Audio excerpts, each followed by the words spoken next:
Are you scared to take the loader off of your Kubota BX because you might never get it back on? Let's fix that. The Kubota Swift-Attach loader system on the BX is made so that you can take this loader off in a matter of seconds and put it back on just as easy. And if you've been afraid to take it off, but we're going to show you the process that you can use to make it easy to take it on and off, and some things that you might run into and how to fix those along the way. With just a little bit of practice, you'll be able to take your loader on and off in a matter of seconds, and so it will change the way that you view using your tractor. I take my loader off every time that I mow the yard. So every week I take my loader off, mow the yard, put it back on. One of the first things that you want to do is make sure that you find a smooth, level surface to park your loader on. Doesn't have to be concrete, but that makes it nice and easy if you have concrete. One thing to keep in mind is sometimes when you're putting this back on, you'll damage the ground or the surface that you parked it on, trying to get everything lined up. So if you have a perfectly manicured lawn, unlike me, then you might want to do it in the backyard where nobody's going to see it or something like that. But just keep that in mind as you do this. Once you've got your smooth, level spot to park this on, you're going to raise your arms up in the air and curl your bucket down. That way you're against the legs and you can release the lever to let those legs down. Once you've released your legs and dropped your legs, then you're going to lower the bucket to the ground, perfectly level, and let those legs sit down on the ground along with your level bucket. That takes the pressure off of the lock. After you've released the locks, you have the loader sitting flat on the bucket and on the legs where it's going to sit. Then you're going to raise the arms up and curl that bucket back in order to release the mounting arms from the cradle that they sit in. Once they pop out of that cradle, then you'll be able to back slowly out from under those arms. And once you've backed up about 12 inches or so, just so that your quick attach hydraulic coupler can release, then you want to go ahead and idle your tractor down so that you can release that lever. Now when I'm ready to release that coupler, I never turn my tractor off. I just turn it all the way down. I press down on the lever and turn the little red knob to release the lock. Raise the lever up, pick up the coupler and set it on the dock where it sits on the loader.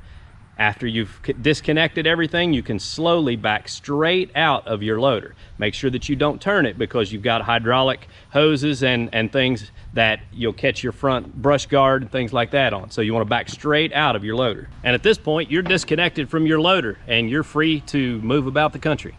Now, I will tell you, it changes the weight ratio of your tractor, so your front end is a whole lot lighter without that loader on it. You need to keep that in mind. You don't want to be running your rotary cutter or probably even your box blade without it because you're going to be really front end light. The main reason that I disconnect my loader is to use my lawnmower. I put the mid-mount mower on and mow my yard without the loader. That way I can get closer to things. It works out better for me on my place. So that's the main reason I remove mine, and then I reattach it when I'm done. Once you're ready to reinstall your loader, it's basically the opposite of what we just did, but it's very simple. You're going to pull your tractor up to within about 12 inches of where the arms will sit back down in the cradle. That way you can take your Swift-Attach hydraulic coupler and drop it down into position where it goes. Now, if you've been mowing your yard, you may have grass on top of your hydraulic couplings, so you might want to wipe those off and kind of clean those up.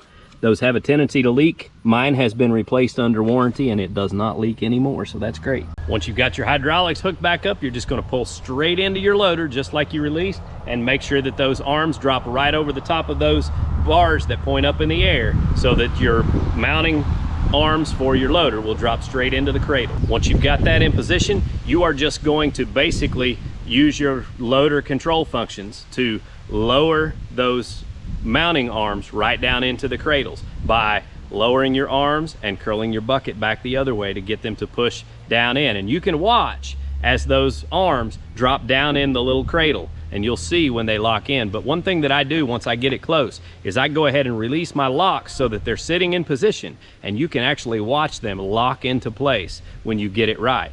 And this is where you can run into a little bit of problems. When your loader is brand new and you're on flat ground, everything will go right into position exactly where it needs to be. When you have 400 hours on your machine and you've been horsing logs out in the woods and kind of maybe tweaked a few things, then everything's not going to line up just exactly right. And that's where you need to kind of use the ground and the curl of your bucket in order to push and get a little bit of tension on it to get it to lock into place.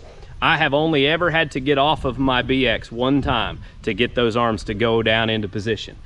But here's the thing. there's nothing to be majorly afraid of here, because this has arms to hold it in position, or legs to hold it in position. And it's not that heavy. So you can move it around a little bit to help you get it in position where you need it to be if you have to get it locked in.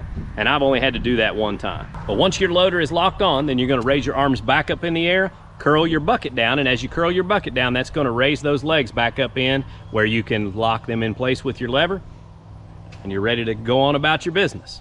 Now, I wanna take a moment to share with you a few things that can go wrong and some things you need to do to prepare yourself to fix it if they do. So if you are on a little bit uneven ground, or something is bent a little bit on your tractor or tweaked, and you can't get your arms to lock in position, you need to be able to stab your bucket in the ground and push your tractor forward by driving forward or backward a little bit in order to get it to tweak and get your loader to move into position to where you can get those locks to lock.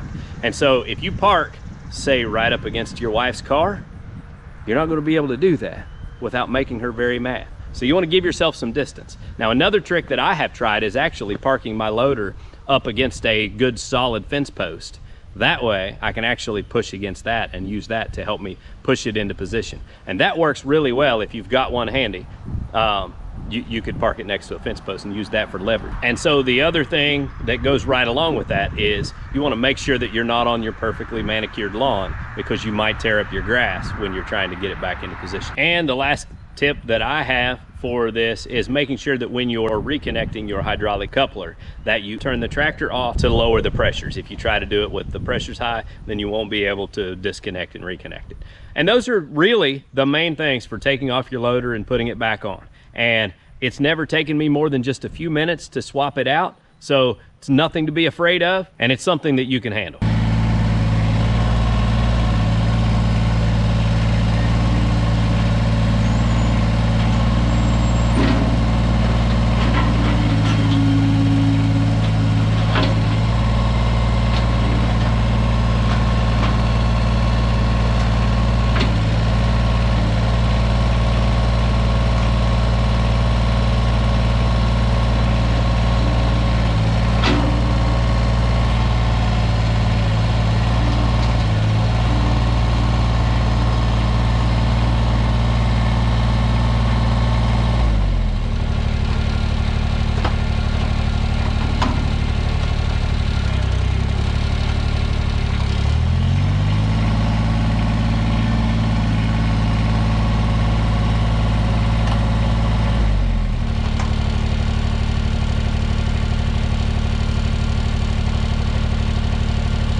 Guys, I hope that you enjoyed the video today, and I appreciate y'all watching. Y'all have a good day.